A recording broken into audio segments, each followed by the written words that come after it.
Hey, did you guys watch any basketball playoff games last night? Oh, you did? Well, of course you did. You guys always like the less interesting, more boring versions of things. You want to read Iron Man at the local library opposed to watch Iron Man in IMAX. And that's what was going on the ice last night. It was an awesome set of first-round NHL playoff games where any team can win any one of those series, other than the Devils, and any one of those teams who won or lost, other than the Devils, could potentially win the Stanley Cup. That's the best part about the NHL, and last night's games were fascinating. We rid ourselves of a Scam 5 Devils team, so that was a Carolina waxing in 5. Didn't get that puck line, which is why I never bet them. But 3 of the 4 games, the crucial late series games, did stay under, so you're starting to see those unders come through. The Minnesota Wild had a 3-2 lead in the series and in the game, and Gustav Nyquist, with a minute and a half left, cost his team the series. Gustav Nyquist, unforced error, taking himself into the zone early to cancel out the Minnesota Wild's goal. Once I saw that, I immediately took Vegas. When does a goal for the road team get called back with a minute left that would have won them the game, and then it goes to overtime, and that team just still wins anyway? And then you got the LA Kings, who dominated that series through 3.2 game or 3.6 games. And now all of a sudden, it's all Edmonton, and nobody sees the Kings actually winning it. It's the beauty of the NHL, and we got another 3 games on this Wednesday slate. We have a potential closeout in Washington. We have a 2-2 series where I think a lot of people think that they got it all figured out. That's the one I'm going to open up talking about. The St. Louis Blues, who just double waxed the Winnipeg Jets. And yeah, you can say it. It's true. For the 3rd straight year, 4th straight year, the scam President's Trophy winning Winnipeg Jets. You have a scam number 1 seed in the East and a scam number 1 seed in the West. Connor Hellebuyck, there's essentially no coming back from it. Now he's going to be like the A-Rod of goalies. Yeah, he'll have some good run 1 year, but then that's the outlier. It's like, oh yeah, that A-Rod 09 World Series run, and then just him choking all the other seasons away when he was in his prime. That's kind of what we're getting with Hellebuyck. He just got crushed on the road, and I saw a great comparison that this series, it kind of feels like the Vancouver Canucks versus the Boston Bruins in the Stanley Cup Finals, where the Canucks were just winning at home. Luongo was playing great, and then he was just getting waxed in Boston. He'd come home, win Game 5, play great, then get waxed in Boston. It feels just like that. And I think many people are going to make the mistake because they saw back-to-back waxings. They're going, I'm taking St. Louis. I'm taking St. Louis. Look at the price. They're begging you to take St. Louis. The same way I saw that Maple Leafs price last night. Oh, we didn't even talk about that part of the night. How the ghosts of yesteryear, is it 1-13 now in elimination games? That's awful. That is, it was right there on the plate for them to win.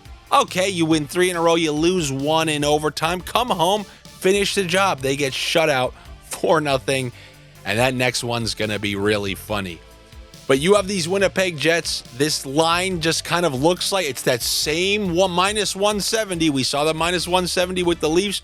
Now we're seeing the -170 with Winnipeg, but I feel like it's got the opposite effect where everyone wanted to jump on that -170 yesterday. Everyone is going to jump against this -170 and take the Blues to upset them, because the Blues really are playing great. They played well in Winnipeg those first 2 games, and I have no doubt that this will go back to St. Louis, and St. Louis will probably crack them again. But the Winnipeg Jets are a different team at home when they can get those exact line matchups they want, and they can shut down the units, especially the Robert Thomas units, although, he did get some points in those first couple of games. But they gave up 1 goal in Game 2, and I'd be a little surprised if this one wasn't similar to that. I like the Winnipeg Jets to win here, and because I think that they're going to hold down the St. Louis Blues to fewer than 2, it's a bad price, and it's a little bit scary with the way the Blues are playing. Rather than doing that, I'm going to sneakily take race to 3 for the Winnipeg Jets, which is an even money bet. I think they're going to be the first team to get to 3. They got Gabe Vilardi coming back. Some much-needed assistance. I thought their biggest issue going into the playoffs would be getting secondary and tertiary scoring. There's been no Ehlers, no Vilardi. They've been having to scrape together some wins in those home games. And outside of that top line, not a lot of production, not much from Niederreiter or Nemestikov. So now Vilardi's back on that top line. That kicks Iafallo to line 2, where he can try to play with Nemestikov and Perfetti. Now Niederreiter can get back with his traditional line mates. We might see a classic type of Winnipeg game here. And I like them to win. Race to 3. And also on Fanatics, you can parlay that with the St. Louis Blues like we did with Minnesota yesterday. Not to score in every period. Blues to score in every period? No. How about no? And then race to 3 for the Winnipeg Jets. And also with Gabe Vilardi coming back, I think it bumps that power play a little bit, gives a little extra juice, which means I think that point prop on the defenseman, Josh Morrissey, I want to take him for an assist at like plus 130 in this home game against the St. Louis Blues. So I fully acknowledge that the Blues are playing fantastic. They're that red-hot team going into the playoffs. They lost both games in Winnipeg, came home through 2 waxings. If it was a cumulative score, them and the Kings would be doing just fine right now. But unfortunately, it's not. So I'm going to go with those Winnipeg Jets at home. Then let's go to that other scam 1C, the Washington Capitals, who are going to try to close out this series against the Montreal Canadiens. A Montreal Canadiens team who they won Game 3, and they had a 2-1 lead in Game 4, but this backup goalie let in some rickety goals, and goaltending has been the difference in this series. I mean, Logan Thompson has been incredible. Before the series, we highlighted him as one of the X factors. Is he going to come back? If he comes back, is it going to be that rush comeback like we saw from Ullmark a few years ago? No, we've seen him play incredible. We've seen him leave a game, come back the next game, and return to playing incredible. The Montreal Canadiens have been held to 2 or fewer in every single game, but won both of the games in Washington. And by golly, you know I'm tempted to go under 2.5 goals for the Montreal Canadiens. My only semi-concern is with their backs against the wall. Are you going to see something like you saw from the New Jersey Devils? Just, hit that NOS as early as possible, try to get some goals. And the answer is maybe, but I'm going to trust the fact that we got Logan Thompson on our side. We got the Caps getting the defensive matchups they wanted, and the Canadiens really struggled to generate in those first 2 games. They clawed their way back in the third periods with some late goals, but we're never able to top 2. So I'm going to go with the under 2.5 goals for the Montreal Canadiens. And similar to the Josh Morrissey assist up in Winnipeg in that home game, I want to take John Carlson for an assist in this home game against the Montreal Canadiens. He's obviously on that top power play. He defers way more than he used to. He looks for Chychrun. He looks for Ovechkin. And I think that plus 135 assist is a good price. I mean, the Capitals should be pretty juiced up here. They haven't won a playoff series since they won the Stanley Cup. I think they can smell some blood with the goals that backup has been giving up since he's come in. I mean, I think Montreal kind of should have won that last game.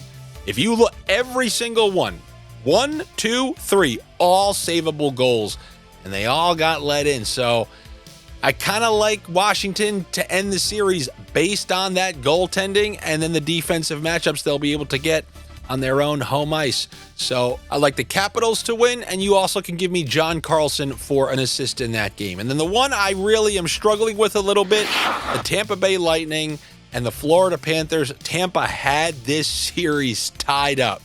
They were up 2-1 with like 4 minutes left, and then a brutal 11 seconds had them losing that game 4. And now they're down 3-1 in the series, despite the fact that they've played very well in stretches, but they lost Brandon Hagel. So now they're really shorthanded once again. Remember, they were only playing 11 forwards. They were going with the 7 defensemen. There's no Bjorkstrand. He's missed the entire series. Now there's no Brandon Hagel again. The weird thing is they seem to play their best hockey. They won the game that Brandon Hagel didn't play. And then once he left that game in the last game, they were When he was there, they were trailing 1-0. As soon as he left, they were up 2-1. I don't know what this weird Brandon Hagel leaves the lineup and then all of a sudden the Lightning starts winning. But this one really is going to be tough. It's hard to see the Lightning losing all 3 games on their home ice. But the Panthers are obviously a Stanley Cup pedigree. And, man, they are a deep roster. We saw that third line come through for them. We saw the Marchand Lundell and that whole top line. Their lines mostly all came through last game other than their second line. And that's what I'm going to do for this game. A little TBT to some line combos. I'm going to go with Braden Point and Jake Kensel. I used to tell you, anytime you get them at plus money, go ahead and do it. I'll take both of them for a point. On the Panthers side, let's run that top line back. The Verhaeghe, Reinhart, Barkov. And then also, give me that Lundell and Brad Marchand. Maybe one day they'll give us Luster-Reinen as well, and we could really have some sort of huge payout. Not today, but let's see if Lundell and Marchand can carry that over into the next game, what we saw from them last game. I think they both had 2 points each. So give me both of them for a point, and we will see if that one ends. I mean, 3 losses on their own home ice for the Tampa Bay Lightning. That's really tough because the previous 2 Tampa teams, after those Stanley Cup runs, you could see them. This Tampa team felt better than this to lose in 5 like they did last year. This is a better team than last year. So are they going to find a way to scrape one up? I don't know, but I'll definitely be watching. That is what I have for you here on a Wednesday. Good luck to you. Come on. Good luck.